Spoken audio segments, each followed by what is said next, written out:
Hi friends, welcome to మన Bommarillu. Upcoming రివ్యూలోకి వెళ్ళిపోదాం. రుద్ర గంగల సత్యనారాయణ వ్రతం అయిపోయిన తర్వాత వీరు గంగకి వార్నింగ్ ఇస్తూ ఉంటాడు కదా, నిన్ని ఇంట్లో ఎక్కువ రోజులు ఉండనివ్వను, నువ్వు పారిపో అని వీరు భయపెడుతుంటే గంగ మాత్రం ఎదురు నిలబడి వీరుకి నువ్వు నన్నేమి చేసినా నేను ఇంట్లో నుండి వెళ్ళను, అయినా నేను ఈ ఇంటి కోడల్ని, నువ్వు ఈ ఇంటి ఇల్లరికపు అల్లుడివి, నువ్వు టెంపరరీ, నేను పర్మనెంట్ అని గట్టి కౌంటర్ ఇస్తుంది. అలా ఇంకా గంగ ఒక్కసారిగా గంగ మాటలకి వీరు అయితే గజగజ వణికిపోతూ ఉంటాడు. చూడు, దేశాన్ని సరిహద్దులో ఎలా సైనికుడు కాపలా కాస్తాడో ఈ ఇంటికి కుటుంబానికి కాపలా కాసేది నా భర్త రుద్రప్రతాప్. కాబట్టి గుర్తు పెట్టుకో, నా భర్తకి తెలియనంత వరకే నీ నాటకాలు. ఒక్కసారి నా భర్తకి నీ గురించి నిజం తెలిస్తే నిన్నెలా చంపుతాడో నువ్వే అర్థం చేసుకొని గట్టిగా చెప్తుంది గంగా. కరెక్ట్గా అదే టైంకి గంగా, వీరు అని ఒక వాయిస్ వినపడుతుంది. అటుగా చూసేసరికి ఎవరో కాదు, రుద్ర. వీరు, ఏం చేస్తున్నావు ఇక్కడ అని అడుగుతారు. హా, ఏం లేదు బావా, గంగతో మాట్లాడుతున్నాను. తన కుటుంబానికి ఏదైనా సహాయం కావాలంటే చెప్పు, మన సూపర్ మార్కెట్లో పని ఉంది అని చెప్తున్నానంతే అని అంటాడు వీరు. వాళ్ళకి నువ్వేమీ చెప్పక్కర్లేదు వీరు, నేను చూసుకుంటాను, నువ్వు వెళ్ళు అని అనడంతో ఇంకా అలా అక్కడి నుండి వెళ్ళిపోతాడనమాట వీరు. దీనికి బాగా ఎక్కువైంది, ఈ గంగని ఎలా అయినా అదుపు చెయ్యాల్సిందే అని చాలా అంటే చాలా క్రూయల్గా ఆలోచిస్తూ ఉంటాడనమాట వీరు. ఇది ఇలా ఉండగా రుద్ర గంగతో, గంగ నువ్వు ఏమీ ఆలోచించొద్దు, నేనున్నాను కదా, నేను నీ ఫ్యామిలీని చూసుకుంటాను అని అంటారు రుద్ర. లేదు సారు, నేనే చూసుకుంటాను, ఎలాగో ఇప్పుడు బాక్సింగ్ పోటీలు జరుగుతాయి కదా, పోటీల్లో వచ్చే ప్రైజ్ మనీతో మా అమ్మకి వైద్యం చేయిస్తాను అని అంటుంది పాపం గంగా. నిన్ను చూస్తుంటే చాలా ప్రౌడ్గా ఉంది, ఎస్ ఖచ్చితంగా జరిపిద్దాం అని ఇంకా రుద్ర గంగ ఇద్దరు హ్యాపీగా మాట్లాడుకుంటూ ఉంటారు. ఇది ఇలా ఉండగా నైట్ అవుతుంది. ఇషిక వీరు ఇద్దరు ఒకరితో ఒకరు మాట్లాడుకుంటూ ఉంటారు. బ్రో, మనం వేసిన 2 ప్లాన్లు ఫ్లాప్ అయ్యాయి, కాబట్టి ఎలా అయినా మనం ఇంకొక మంచి ప్లాన్ వేయాలి. ప్లాన్ వేసి ఆ గంగని ఇంట్లో నుండి బయటికి వెళ్ళేలా చేయాలి. కానీ గంగ బయటికి వెళ్ళాలి అంటే రుద్రబావ పంపించడు. ఒకే ఒక్క దారి శకుంతల అత్తయ్య. శకుంతల అత్తయ్య గంగని బయటికి పంపించాలి అంటే అత్తయ్యకి కోపం వచ్చే పని మనం చేయాలి అని అంటారు. రేపు ఇంట్లో ఇంకొక శుభకార్యం ఉంది కదా, రేపు గంగకి ముసుగు వేసి రుద్రబావ చేత గంగకి సౌభాగ్యం కలిగించే వస్తువులు ఇప్పిస్తానని అన్నారు, వాటిలో చిచ్చు రేపుతాను అని అంటుంది ఇషిక.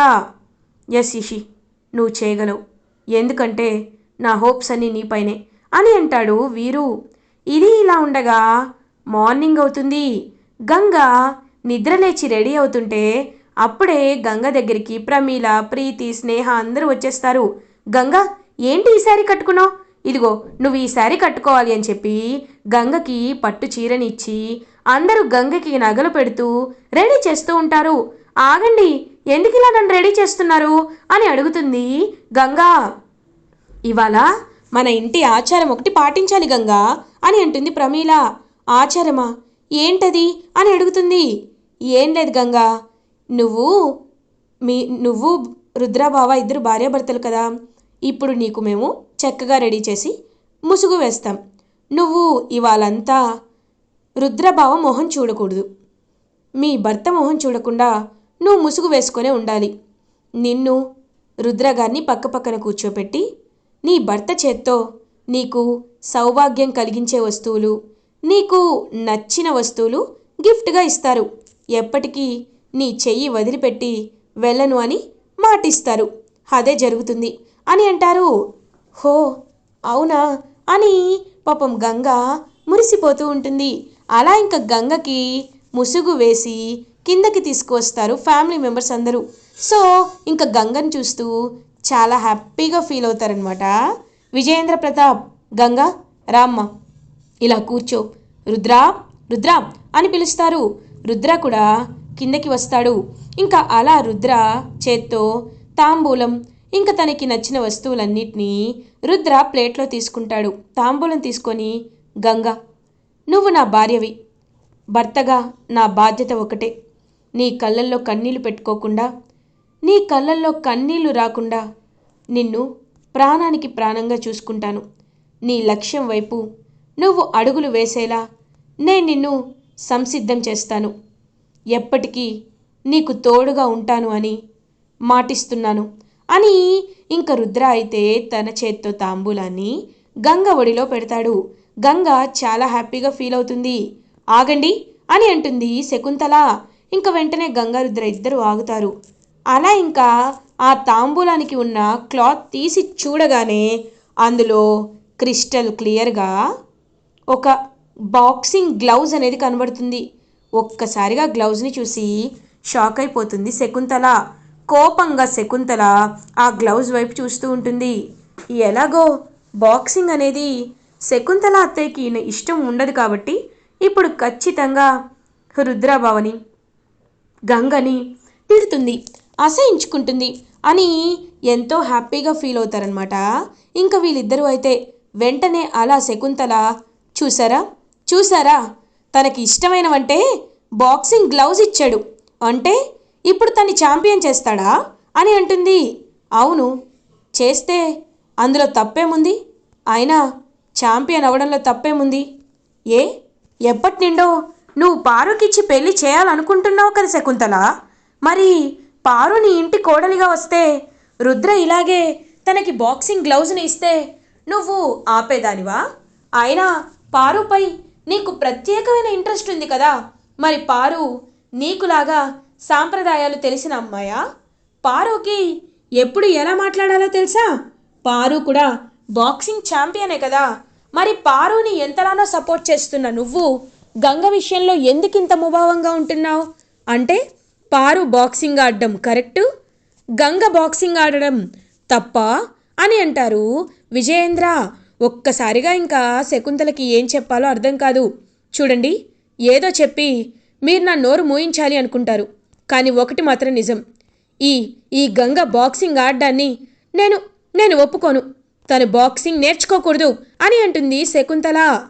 పెద్దమ్మ, నేనెప్పుడు మీ మాటకి ఎదురు చెప్పలేదు, కానీ ఒకటి మాత్రం నిజం, ఒక ఆడపిల్ల పుట్టగానే ఎన్నో కలలతో పుడుతుంది. తను ఇదవ్వాలని అదవ్వాలని, ఇది అయితే బాగుంటుందని తన కలలని ఆశల్ని పెంచుకుంటుంది. తన తల్లిదండ్రులకి ఎంత స్తోమత ఉన్నా లేకపోయినా తన కూతురి కలల్ని చాలామంది నెరవేర్చాలనుకుంటారు. కానీ ఇంకొంతమంది ఆర్థిక స్థితి వల్ల కలలని చంపేసుకుంటారు. తన అదృష్టమో లేకపోతే దేవుడిచ్చిన వరమో గంగ చాలా త్వరగా తన కళ ఏంటో తను తెలుసుకుంది.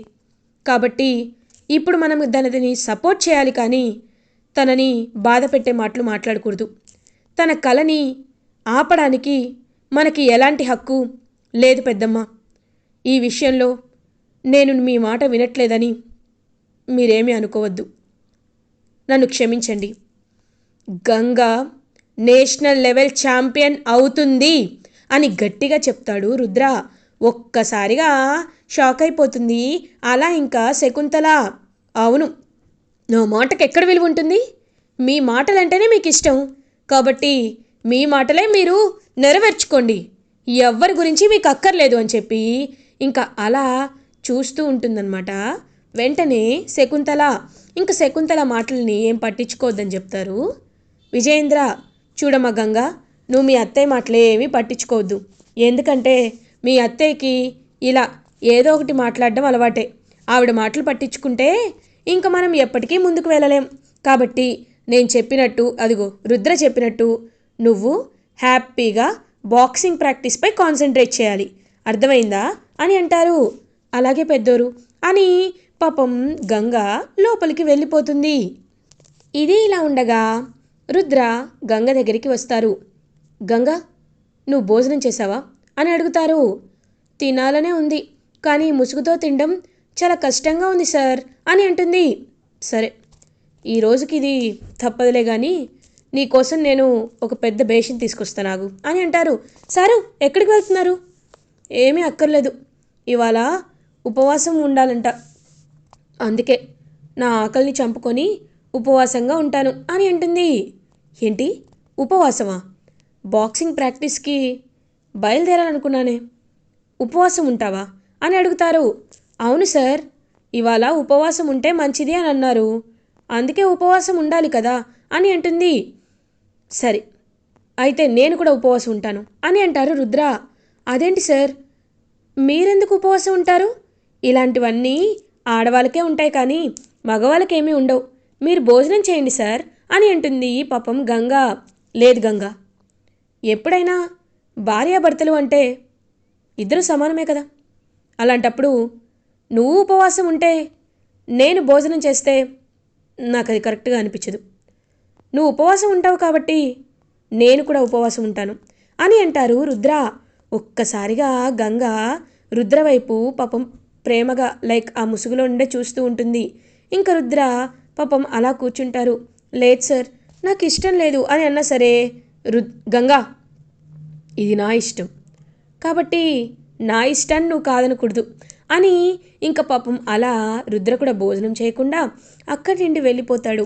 గంగా, నిజంగా నేను చాలా అదృష్టవంతురాల్ని, ఎంతైనా చాలా మంచి హస్బెండ్ దొరికాడు నాకని పాపం ఎంతో హ్యాపీగా ఫీల్ అవుతుంది గంగా. ఇది ఇలా ఉండగా నెక్స్ట్ డే మార్నింగ్ అవుతుంది. ఇంకా గంగ అయితే ఆ మేలి ముసుగు తీసేసి ఇంకా క్యాజువల్లీ తన వర్క్ అయితే తను చేసుకుంటూ ఉంటుంది. అదే టైంకి వీరుని గమనిస్తుంది గంగ. ఏంటి ఈయన ఇంత సీరియస్గా ఎవరితోనో మాట్లాడుతున్నాడు, ఎక్కడికి వెళ్తున్నాడు అని ఆలోచిస్తూ ఉంటే, ఓకే నేను ఇప్పుడే వస్తున్నాను అని ఇంకా అలా వీరు అయితే ఒక ప్లేస్కి బయలుదేరుతాడు. లేదు, ఇతన్ని చూస్తుంటే ఏదో ముఖ్యమైన పనిపైన బయలుదేరుతున్నట్టున్నాడు, ఖచ్చితంగా ఇతను ఎక్కడికి వెళ్తున్నాడో తెలుసుకోవాల్సిందే అని చెప్పి ఇంకా గంగ కూడా అలా ఫాలో అవుతుందన్నమాట. వీరుని ఫాలో అయ్యి ఇంకా బయలుదేరుతుంది గంగ. వీరు వెంటనే పోలీస్ స్టేషన్కి వెళ్తాడు. ఈయనేంటి పోలీస్ స్టేషన్కి వచ్చాడని ఇంకా పోలీస్ స్టేషన్లో చూడగానే ఇన్స్పెక్టర్ నమస్తే సార్ అని అంటారు. నమస్తే, అయినా మీకు ఇవ్వాల్సిన డబ్బులు మీకు ఇచ్చాను కదా, మళ్ళీ ఏంటిదంతా? ఆ గంగపై నింద వేయమన్నాను, వేశారు, మళ్ళీ ఏంటిది అని అడుగుతారు. సార్ అలా కాదు సార్, నింద వేశారు కరెక్టే, కానీ ఈ విషయాన్ని ఒకరు చెప్పేస్తాను బయటకు వచ్చాడు, వాడికి మీరు డబ్బులు ఇవ్వాలి కదా అని అంటారు. సరే ఎక్కడున్నాడు వాడు? ఇదిగోండి ఈ డబ్బులు తీసుకోండి. గంగే ఈ ఫోటో లీక్ చేసింది అని అందరూ నమ్మేశారు, ఈ విషయం నేను చేయించానని ఎవ్వరికి తెలియకూడదు, అర్థమైందా అని ఇంకా అలా వీరు ఇన్స్పెక్టర్కి డబ్బులు ఇస్తూ ఉంటే అదంతా కళ్ళతో చూస్తుంది గంగ. ఇంకా వెంటనే గంగ అయితే అదంతా వీడియో రికార్డ్ చేసుకుంటూ ఉంటుంది. వీడియో రికార్డ్ చేసుకొని, అన్నయ్య గారు అయిపోయారు మీరు, ఇప్పుడు ఇది రుద్ర సార్కి చూపిస్తాను, అప్పుడు మీరేంటో తెలుస్తుంది అని చెప్పి ఇంకా వెంటనే అలా పాపం గంగ రుద్ర దగ్గరికి వచ్చి, సార్ సార్ సార్ ఒకసారి వీడియో చూడండి సార్, ఇదిగోండి అని చెప్పి చూపించడంతో ఒక్కసారిగా వీడియో చూసి షాక్ అయిపోతాడు రుద్ర. ఇప్పటికైనా అర్థమైందా సార్, నా ఫోన్లో నుంచి అసలు ఆ ఫోటో ఎలా వెళ్ళిందో కూడా నాకు తెలియదు అన్నాను, మనిద్దరం అలా ఉన్న ఫోటోని కావాలనే నాపై నింద నెట్టేయడానికే వీరు సార్ ఇదంతా చేశారు సార్ అని అంటుంది గంగా. ఒక్కసారిగా రుద్రకి చాలా కోపం వస్తుంది. వీరు అని గట్టిగా పిలుస్తాడు. వీరు ఇంటికి వస్తాడు. ఏమైంది బావా అని అడుగుతాడు. ఒక్కసారిగా వీరు చెంప పగలగొడతాడు రుద్ర. ఎందుకు ఎందుకు ఇంత మోసం చేసావు, ఎందుకు నా భార్యపై నిందలు వేయాలనుకున్నావు అని గట్టిగా అడుగుతాడనమాట. వెంటనే రుద్ర ఒక్కసారిగా షాక్ అయిపోతాడు. వీరు బావా అని అంటాడు. షటప్, నాకంతా తెలుసు, కావాలని నువ్వు ఇదంతా చేసావని ఇదిగో ఈ వీడియోనే చెప్తుంది, ఎందుకు ఇలా చేసావు అని గట్టిగా అడిగితే, సారీ బావా, ఎలా అయినా అత్తయ్యని హ్యాపీ చేయాలనే ఇదంతా చేశాను అని చెప్పడంతో, ఇంకొకసారి ఇలా ఎప్పుడైనా మళ్ళీ గంగపై నిందలు వేశావని తెలిసిందో ఐ కాన్ బియర్ దిస్, గుర్తుపెట్టుకో అని గట్టిగా చెప్పి అక్కడి నుండి వెళ్ళిపోతాడనమాట. రుద్ర ఇంకా రుద్ర ముందు గంగ ఏ తప్పు చేయలేదని నిజం బయటపడడంతో గంగ హ్యాపీగా ఫీల్ అవుతుంది. వీరు మాత్రం చాలా కోపంతో రగిలిపోతూ ఉంటాడు. ఇలా ఎపిసోడ్ ఎండ్ అవుతుంది. ఫర్దర్ ఎపిసోడ్ రివ్యూస్ ముందుగా మీకు కావాలి అనుకుంటే మా ఛానల్ని సబ్స్క్రైబ్ చేసుకోండి. Thanks for watching.